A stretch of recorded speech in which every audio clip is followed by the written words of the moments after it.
10. 케임브리지 대학 유학과 IMF 한파.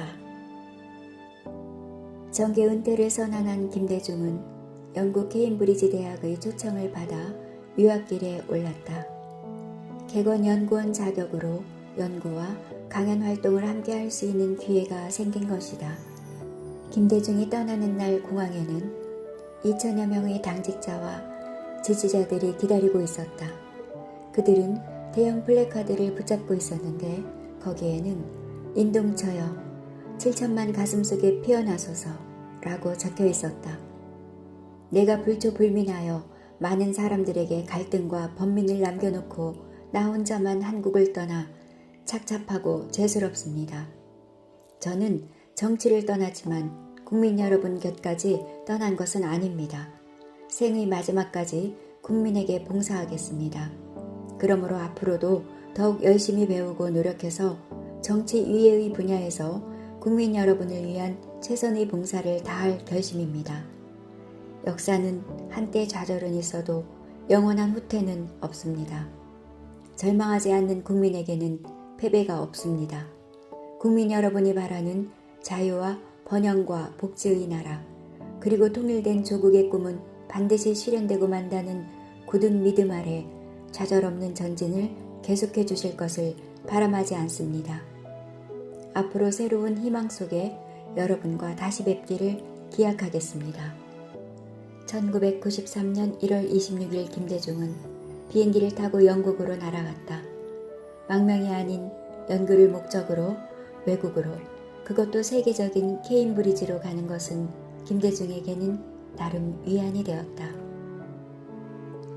북한은 1993년 3월 핵 확산 금지 조약인 NPT를 탈퇴했다. 김대중의 뇌리에 예전에 겪었던 전쟁의 경험이 떠올랐다. 경제적으로 어려운 북한은 전쟁을 일으킬 가능성이 있다고 항상 생각하고 있었고, 금지 조약 탈퇴로 그것이 핵 전쟁이 될 가능성이 생긴 것이다. 김대중은 케임브리지에서 세계적인 석학을 만나 대화를 나누기도 하고 일본인 유학생과 토론을 벌이기도 했다. 그러면서 한국이라는 이름 없는 동양의 작은 국가에서 온 노신사의 학식과 배우려는 자세를 주변인들에게 알리는 계기가 되었다. 김대중은 EU와 함께 네덜란드의 헤이그를 찾기도 했다. 그리고 포르투갈의 리스본에서 열린 세계 지도자 회의에도 참석했다. 24개국의 지도자들과 복지, 환경, 사회 문제 등에 대해서 토론하였다. 그리고 포르투갈의 마리오 수아레스 대통령과 면담을 갖기도 했다. 그곳에서 전 현직 국가 원수들과 세계 최인류 기업의 회장들을 만나서 인맥을 넓히는 계기를 만들었다. 김대중은 1993년 6월 학기가 종료되어 케임브리지의 연구 생활을 마치게 되었다. 북한의 핵 확산 금지 조약 탈퇴가 한반도의 긴장을 고조시키고 있었다. 김영삼 정부는 강경 일변도 대북 정책을 추진해 사태는 최악으로 몰려가고 있었다. 북한과 미국은 전쟁 위기로 치닫고 있었다. 그래서 김대중은 케임브리지에 더 머물고 싶은 생각을 접고 고국으로 돌아가기로 결심했다. 이 위기를 해소하는데 작은 힘이라도 보태려고 마음먹었기 때문이다. 김대중을 떠나보내는 환송만찬회가 케임브리지에서 열렸다. 6월 22일이었다.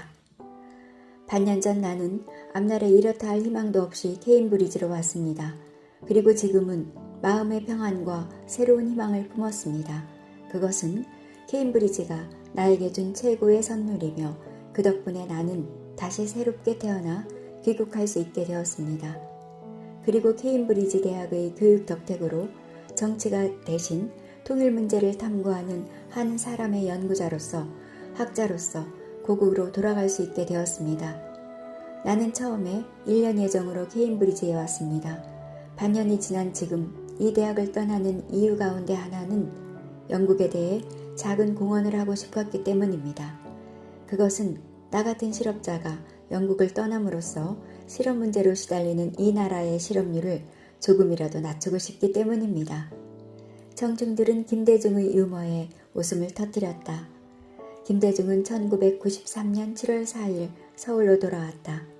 김포공항에는 김대중을 지지하는 사람들이 수천 명이 그의 귀환을 환영하였다.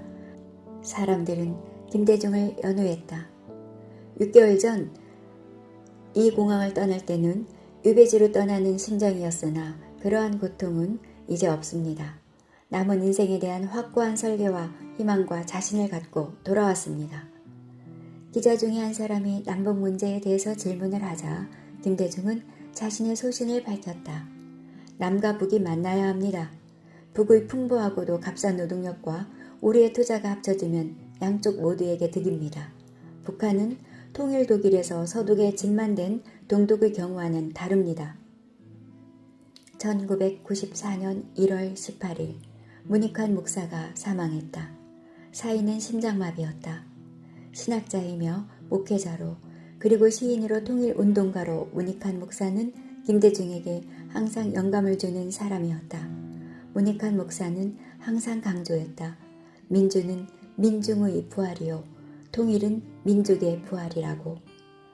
민주구국선언을 한 1976년 3월 1일 이전에는 성서번역에 매진했던 학자이기도 했다.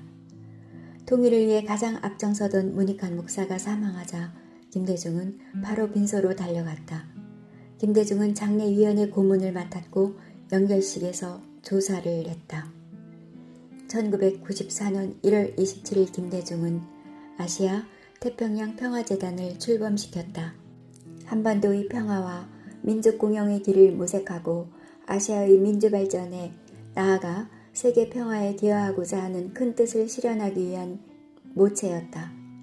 해외 고문으로 고르바초프 전 소련 대통령, 코라손 아키노 전 필리핀 대통령, 겐셔 전 독일 외무장관 등 3명을 위촉하였다.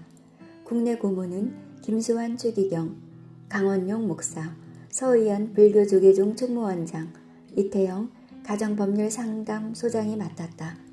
김종은, 김희집, 송자, 박홍, 장을병, 김미나, 조완규, 안병무, 이돈명, 오기평, 변형윤, 이세중, 조순, 강문규, 고운, 김점곤, 권우경, 서영훈, 신낙균, 장기천, 한승원이 자문위원에 선임되었다.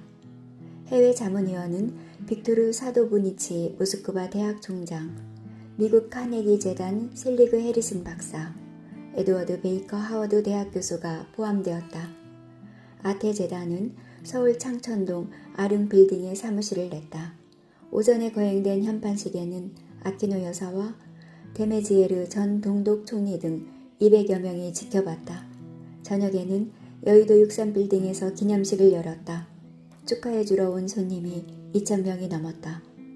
1994년 6월 핵 관련 협상이 실패하자 북한은 핵 연료봉 추출을 강행했다. 미국은 핵시설에 대한 무력 사용을 준비하고 있었다. 영변 지역의 정밀 폭격을 준비하였던 것이다. 이것은 전면전으로 번질 가능성이 컸다. 한반도에서 전쟁이 벌어지면 3개월 만에 미군 52,000명, 한국군 49만 명, 민간인 100만 명 이상의 사상자가 발생할 것으로 미국 펜타곤은 예측했다. 산업시설은 대부분 파괴될 것이었다. 윌리엄 페리 미국 국방장관은 북한의 핵 개발을 저지해야 한다는 결론을 내렸다. 클린턴 대통령은 3단계 작전 계획을 상정했다. 전쟁은 피할 수 없는 것 같은 분위기였다. 이때 미국의 카터 대통령이 북한을 방문했다. 김일성과 카터가 만나서 합의를 도출했다. 미국이 북한에 대한 핵 공격의 위협을 제거한다면 북한은 핵 개발을 동결하겠다는 내용이었다. 미국은 이를 받아들였다. 이런 카터가 북한에 가는 데는 김대중의 건의가 주요했다. 그렇게 전쟁의 위기가 사라졌는데 얼마 되지 않은 7월 8일 김일성이 사망했다. 김영삼과 남북 정상회담을 하기로 한 날로부터 얼마 남지 않은 날이었다. 김영삼 대통령은 전군에 비상경계령을 내렸다. 북한의 붕괴가 예상되었기 때문이었다. 그러나 큰 변화는 없었다. 김일성만 죽으면 통일이 될 것이라고 생각했던 많은 사람들에겐 실망스러운 일이 아닐 수 없었다. 김대중은 1994년 미국을 방문했을 때 햇볕 정책이라는 말을 처음 사용하였다. 미국의 외교 정책은 침략이나 영토 확장을 억제하기 위한 강한 의지를 바탕으로 한 태양 정책을 적용한 곳에서 성공했습니다. 그러나 강풍 정책만을 적용한 데에서는 전체주의 체제를 변화시키는 데 실패했습니다. 전자의 예는 소련, 동유럽, 중국 등이고 후자의 경우는 베트남, 쿠바, 북한 등입니다. 태양 정책의 최근 성공 사례는 제네바 합의문입니다. 우리는 북한에 대해 아무런 해를 끼치거나 대결을 원치 않습니다. 우리는 진정으로 김일성 정권이 안정되고 경제 위기로부터 조속히 회복할 것을 원합니다. 왜냐하면 우리는 따뜻한 태양빛 아래 그들과 평화적으로 공존함을 추구하고 공동 번영과 민족 통일의 길로 함께 나갈 것을 원하기 때문입니다. 결론적으로 나는 한미 양국이 모두를 위해 태양 정책을 추구하는 것이 중요하다는 점을 강조하고 싶습니다. 이 정책에서 사용한 태양 정책은 그 후에 햇볕 정책으로 불리게 되었다. 중국에서는 양광 정책, 일본에서는 태양 정책이라고 사용하고 있다. 김대중은 임동원과 함께 김대중의 3단계 통일론을 만들었다. 운영위원으로 김남식, 김성훈, 라종일, 박종화, 백경남, 한상진이 재단연구원으로 박건영, 박병석, 이강래, 이석수, 이성봉, 최성, 하상식, 하민희, 황조응이 참여하였다. 1995년 7월 18일 김대중은 신당 창당을 선언하며 현실 정치인으로 돌아왔다. 존경하고 사랑하는 국민 여러분, 저는 지난 40년 동안 많은 시련을 무릅쓰고 우리나라의 민주화와 평화통일을 위해 노력해왔습니다. 이제 그 노력의 완성을 신당을 통해서 이룩하여 국민 여러분께 마지막 봉사를 하고자 합니다. 그리하여 오늘의 비판이 반드시 국민적 수용과 지지로 변화될 수 있도록 성심을 다하겠습니다. 국민 여러분께서는 너그러운 심정으로 지켜보아 주시고 저희들이 여러분의 기대에 부응할 때는 아낌없는 성원을 보내주시기 바랍니다. 저는 지금 가장 겸손한 마음으로 다시 한번 국민 여러분께 사과의 말씀을 드립니다.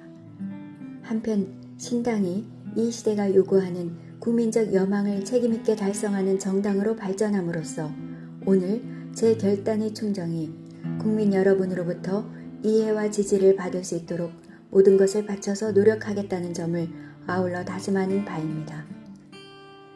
여의도에 새로운 당사를 얻었다. 1995년 7월 20일 여의도 대합빌딩에서 신당 입주식을 열었다. 7월 22일 오전에 김대중은 3년 만에 국회로 돌아왔다. 신당 인사들에 대한 구속과 내사가 잇따랐다. 아태평화재단의 후원금까지 꼬투리를 잡았다. 그럼에도 김대중은 신당 창당을 위한 노력을 멈추지 않았다. 각계의 명망 있는 세임을 250여 명을 영입했다. 당 지도부를 총재단과 지도위원회로 이원하였다. 총재가 당무를 총괄하는 단일 지도 체제였지만 중진들이 당을 이끌어 가도록 했다. 새 당이 탄생했다. 이름은 새정치국민회의였다. 국민회의란 당명은 비통역 투쟁으로 인도의 독립을 이끈 초대 총리 자와할랄 네루와 그가 몸담고 있던 국민회의파에서 영감을 얻었다. 김대중은 1995년 8월 김대중의 3단계 통일론 남북연합을 중심으로라는 책을 출간했다. 김대중은 책머리에 자신의 소감을 적었다. 해방 50년의 감격이 분단 50년의 회환과 그차되는 이 때에 3단계 통일론을 민족 앞에 내어놓으니 만감이 스쳐간다. 이제야 민족에게 진 빚을 조금이라도 갚게 되었다. 지난 25년간 한순간도 붓을 놓지 않고 그려온 통일화의 중요한 결실이다. 이제 통일로 가는 길에 설계도면은 우리 손에 쥐어졌다. 1995년 9월 5일 서울올림픽공원에서 창당대회가 열렸다. 1만여 명의 당원과 국내외 참관인이 모였다. 김대중은 총재로 선출되었다. 부총재로는 조세영, 이종찬, 정대철, 김영배, 김근태, 영입인사로는 박상규, 신낙균, 유재건이 뽑혔다. 지도위원장에는 김상현 의원, 지도위원으로 권노갑, 한광옥, 신손범, 유진상 의원과 영입인사인 허재영, 길승흠, 나종일, 정희경이 선출되었다. 창당한 지 얼마 지나지 않아 노태우 비자금 사건이 터졌다. 민주당 박계동 의원이 국회 본회의에서 노태우 대통령의 비자금 4천억이 시중은행의 차명으로 분산 예치되어 있다고 은행의 계좌 조회표를 제시했다. 검찰은 조사에 착수했다. 그런데 비자금의 일부가 김대중에게도 흘러들어갔을 거라는 의혹을 제기했다. 김대중은 14대 대선에서 노태우 대통령에게 경력금조로 돈을 받은 적이 있었다. 김대중은 그때 당시에 돈을 받은 것을 고백했다. 김대중은 1995년 12월 15일 경기도 고양시 일산으로 이사를 했다. 민자당은 신한국당으로 명칭을 바꾸었다. 1996년 4월 11일 국회의원 총선거가 열렸다. 신한국당이 지역구 121석, 전국구 18석을 얻어 139석을 차지했다. 국민의힘은 지역구 66석, 전국구 13석을 합쳐서 79석을 확보했다. 자민련은 지역구 41석, 전국구 9석으로 총 50석을 얻었다. 1996년 7월 3일 새벽 MBC 일요일 밤에 제작팀이 취재를 왔다. 김대중은 그렇게 오락 프로그램에 출연하게 되었다. 호수공원에서 맨손 체조를 하고 정원에서 꽃 구경을 하는 모습이 카메라에 담겼다. 이경규와 프로야구, 동편제, 서편제 등에 관해 간단한 인터뷰를 가졌다. 김대중이 뉴스가 아닌 오락 프로에 나오자 사람들의 반응이 나오기 시작했다. 정치적인 투사로 알려진 김대중의 평상시의 소탈함과 유머가 많은 시청자들에게 좋은 이미지를 주기 시작하는 계기가 되었다. 1996년 12월 26일 새벽 안기부법과 노동관계법이 날치기 통과되었다. 새벽 6시 신한국당 소속 의원 157명 중에 155명이 참석하여 7분 만에 전격 처리되었다. 노동단체는 무효라며 무기한 총파업을 선언했고 국민회의와 자민련은 이것을 김영삼 쿠데타로 규정했다. 산업 현장에서는 파업이 속출했고 노동자 수십만 명이 거리로 쏟아져 나왔다. 국민적인 저항에 맞닥뜨리자 다음날 새벽 안기부법을 다시 개정했다. 국가보안법상 고무찬양, 불고지 위반죄에 대한 수사권이 4년 만에 부활한 것이다. 문민정부 초기에 수사권 남용과 인권 유린 등을 근절하고 정치 사찰을 막겠다는 취지로 검찰에 넘겨준 수사권을 다시 안기부가 되찾아갔다. 해를 넘긴 1997년 1월 23일 한보 사건이 터졌다. 한보그룹의 한보철강이 부도를 냈다. 검찰은 대출과 사업의 인허가 과정에서 거액의 뇌물수수 사실을 밝혀냈다. 정치권과 금융권이 영향을 받았다. 여야의 중진 의원들이 검찰에 줄줄이 불려갔다. 국회에서 청문회가 열렸고 김영삼의 차남이 증언대에 올랐다. 1997년 5월 19일 새정치국민회의의 대통령 후보 선출대회가 서울 올림픽 체조 경기장에서 열렸다. 1만 명의 당원 및 대의원 참관인 등이 참석하였다.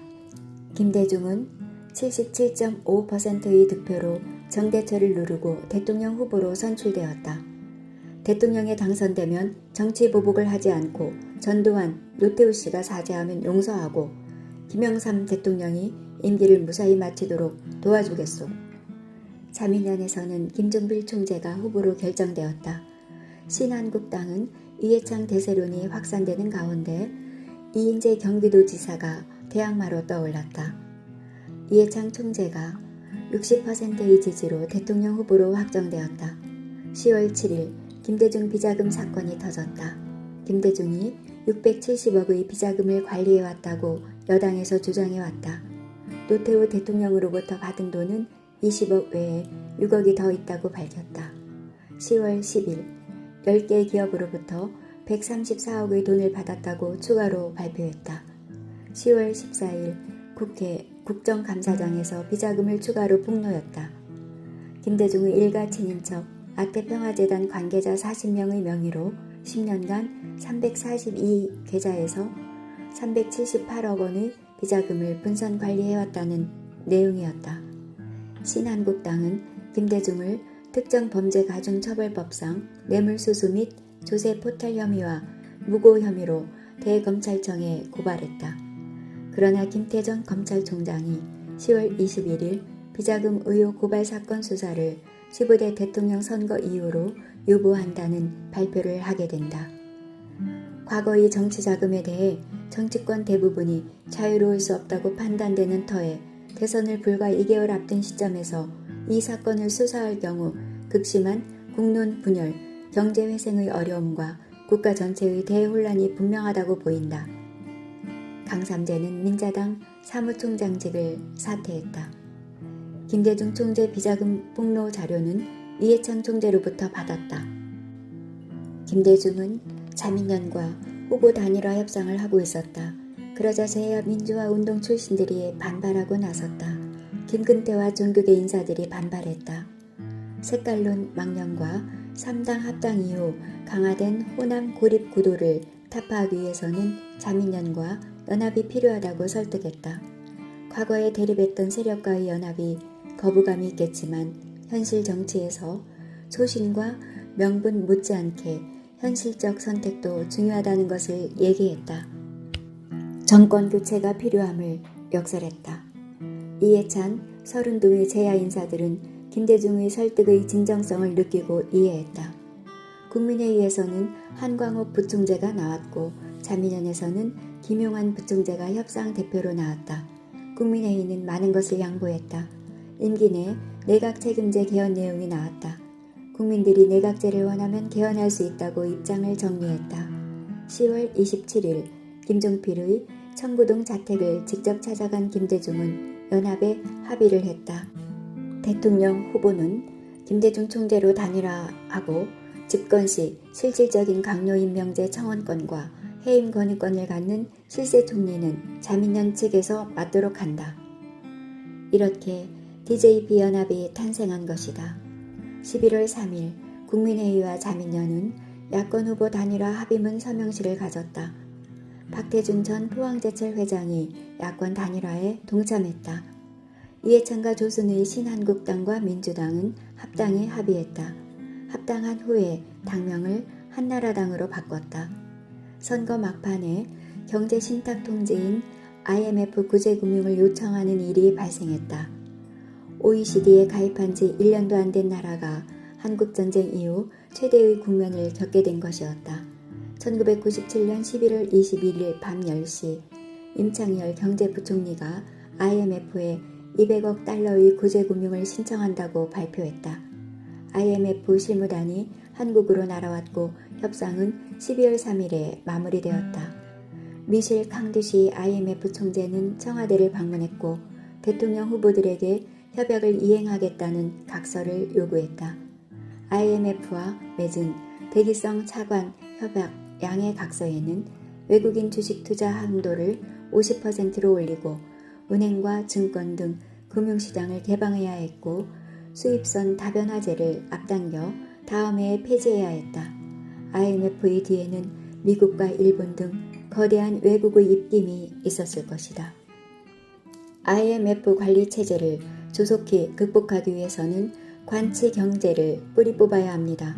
우리가 불가피하게 IMF 요구를 수용했지만 이를 적극 받아들이고 경제 체질 강화의 기회로 삼으면 전화위복의 결과를 가져올 수 있고 장래 도약에 큰 도움이 될 것입니다. 우리 국민에게는 강한 애국심과 나라를 살리겠다는 굳은 결의가 있으니 반드시 성공할 것입니다. 김대중은 특강에서 국민들에게 희망을 심어주려고 노력했다. 15대 대통령 선거에서는 대통령 후보들의 텔레비전 토론이 처음으로 시작되었다. TV토론에서 김대중은 그 특유의 언변과 경험에서 나오는 여유로움 그리고 많은 독서를 통해 얻은 지식들로 상대방을 압도해 나갔다. 불행히도 저는 3번이나 대통령에 도전했지만 실패했습니다. 국민들이 저를 이때 쓰시려고 뽑아주지 않은 것 같습니다. 저는 위기의 강을 건너는 다리가 되겠습니다. 모든 분이 제 등을 타고 위기의 강을 건너십시오. 저는 다음에는 더 이상 기회가 없습니다. 두 분은 다음에 기회가 있습니다. 저에게 꼭 한번 기회를 주십시오. 선거 전의 명동에서 마지막 유세가 있었다. 김대중의 주변으로 수천 명의 청중이 모여들었다. 사람들은 김대중을 연호했다. 저에게는 대통령이 되기 위해 40년 동안 갈고 닦은 지혜와 경륜이 있습니다. 저는 감옥에서도 미국에 있을 때도 대통령이 될 준비를 했습니다. 전 세계에서 대통령이 될 준비를 저만큼 한 사람도 아마 없을 것입니다. 저에게 한번 꼭 기회를 주십시오. 잘할 수 있습니다. 12월 18일 40만 표 차이로 김대중이 대통령이 되었다. 김대중을 선택한 유권자는 1032만 6275명이라고 집계했다. 80.7%의 투표율에 40.3%의 득표율이었다. 여야 간의 정권 교체를 이룬 것이었다. 사람들은 김대중을 보고 인동초라고 불렀다. 인동초는 가을에 익은 열매가 겨울 눈 속에서 더욱 붉었다. 가녀린 인동초가 겨울을 버티는 것은 머지않아 봄이 온다는 믿음 때문이 아니겠는가. 그러나 그 모습은 왠지 슬프다. 처연한 아름다움. 인동초에는 눈물이 깃들여 있었다. 지지자들이 김대중을 바라보며 흘린 눈물. 그 눈물이 모여 강물을 이루었고 결국 김대중은 대통령이 되었다. 사람들은 김대중의 이름을 연호했다. 대통령 김대중.